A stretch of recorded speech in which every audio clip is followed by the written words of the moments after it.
ఇన్నేళ్ళు ఈ వికారాబాద్ ప్రాంతం, ఈ తాండూరు కొడంగల్ ప్రాంతం ఏ రోజన్నా మీకు గుర్తొచ్చిందా? మా ఓట్లే కావాల్సి వచ్చినాయి కానీ మా సమస్యల్ని మీరు ఎప్పుడన్నా పట్టించుకున్నారా అని చెప్పి నేను బీఆర్ఎస్ వాళ్ళని అడుగుతున్నా. ఇంతకుముందు పెద్దలు ప్రసాద్ గారు ఒక మాట చెప్పిండ్రు.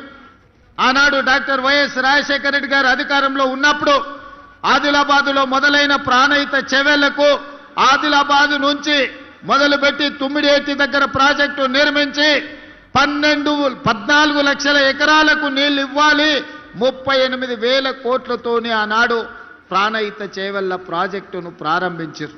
చేవెళ్లలో శిలాఫలకం వేసినప్పుడు డాక్టర్ వైఎస్ రాజశేఖర రెడ్డి గారు చేవెళ్లకే కాదు వికారాబాద్ తాండు పరిగి ప్రాంతానికి కూడా గోదావరి జలాలు రావాలి, ఎడారిగా మారిన మా ప్రాంతాన్ని అభివృద్ధి చేయాలి, ఎల్లకాలం మేము కల్తీ కళ్ళు తాగాల్సిందేనా, మేము కందులు వండించుకొని బతకాల్సిందేనా అని చెప్పి ఈ ప్రాంత రైతాంగం డాక్టర్ వైఎస్ రాజశేఖర రెడ్డి గారిని అడిగారు.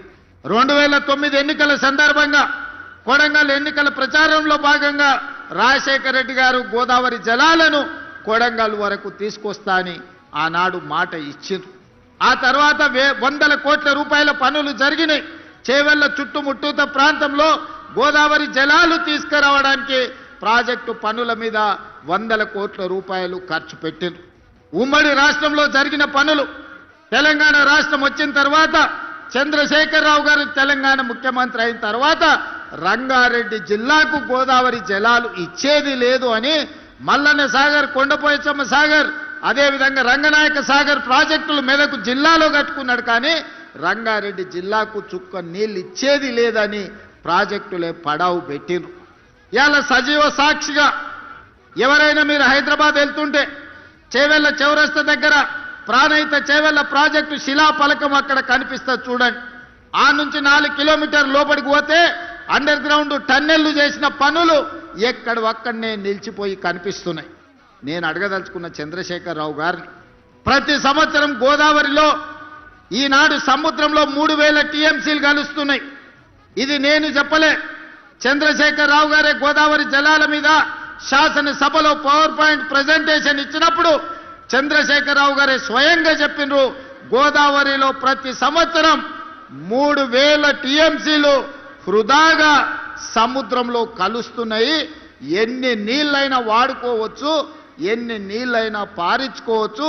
చంద్రబాబు నాయుడు నీ సూచన చేస్తున్నా, మాది ఎత్తు పల్లాలు ఉన్నది కానీ మీది బాగుంది, మీది విజయనగరం నుంచి శ్రీకాకుళం, మన శ్రీకాకుళం విజయనగరం నుంచి మొదలు పెడితే చిత్తూరులో నెల్లూరు దగ్గర నాయుడుపేట వరకు నువ్వు గోదావరి జలాలు తీసుకెళ్ళు, నీకు నేను సూచన చేస్తున్నా అని ఈ మొనగాడు పోయి ఆయనకు సలహాలు చెప్పబోయింది.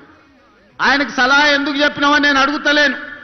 ఈనాడు గోదావరి జలాలలో 3,000 టీఎంసీలు సముద్రంలో కలుస్తుంటే కళ్ళు అప్పగించి సూచనవు కానీ 3,000 టీఎంసీలలో ఒక 300 టీఎంసీలు మా రంగారెడ్డి జిల్లాకే ఇస్తే 30 లక్షల ఎకరాలకి ఈనాడు తాగునీరు వచ్చి ఉండేది కదా. ఏం పాపం చేసిన మా రంగారెడ్డి జిల్లా వాళ్ళని నేను అడుగుతున్నా. ఇవాళ మా కొడంగల్, వికారాబాద్, తాండూరు, పరిగి, చేవెళ్ల, మహేశ్వరం లాంటి నియోజకవర్గాలు, ఇబ్రహీంపట్నం లాంటి నియోజకవర్గాలు ఇవాళ తాగునీరు, సాగునీరుకు అల్లాడుతున్నాయంటే 10 సంవత్సరాలు తెలంగాణ రాష్ట్ర ముఖ్యమంత్రిగా మీరు మాకు చేసిన ద్రోహం కాదా అని నేను ఈ వేదిక మీద నుంచి సూటిగా వారిని అడుగుతున్నా. ఎందుకు ఉమ్మడి రాష్ట్రంలో సమైక్య పాలనలో సీమాంధ్ర పాలకులు మంజూరు చేసి పక్క రాష్ట్రమోడు మనకు నిధులిచ్చి అనుమతులు ఇస్తే సొంత రాష్ట్రంలో పుట్టి పెరిగిన తెలంగాణ ఉద్యమకారుడు అని చెప్పుకునే చంద్రశేఖరరావు రంగారెడ్డి జిల్లాకు గోదావరి జలాలు రాకుండా ఎందుకు అడ్డుకున్నాడో ఇవాళ రంగారెడ్డి జిల్లాలో మేము నాయకులమని చెప్పుకునే సబితా ఇంద్రారెడ్డి గారు సమాధానం చెప్పాలి. కాంగ్రెస్ పార్టీ సింబల్ మీద గెలిచి 10 ఏళ్ళు అధికారం అనుభవించి అన్ని హోదాలలో సంపాదించుకొని 2014లో 2018లో కాంగ్రెస్ పార్టీ మీకు అండగా నిలబడితే 2018 కాంగ్రెస్ బీఫామ్ మీద గెలిచి మీరు బీఆర్ఎస్ పార్టీలకు పోయినప్పుడు వారు ఏం చెప్పిండ్రు? రంగారెడ్డి జిల్లా అభివృద్ధి కోసమే పార్టీ ఫిరాయిస్తున్నా అని చెప్పిండ్రు.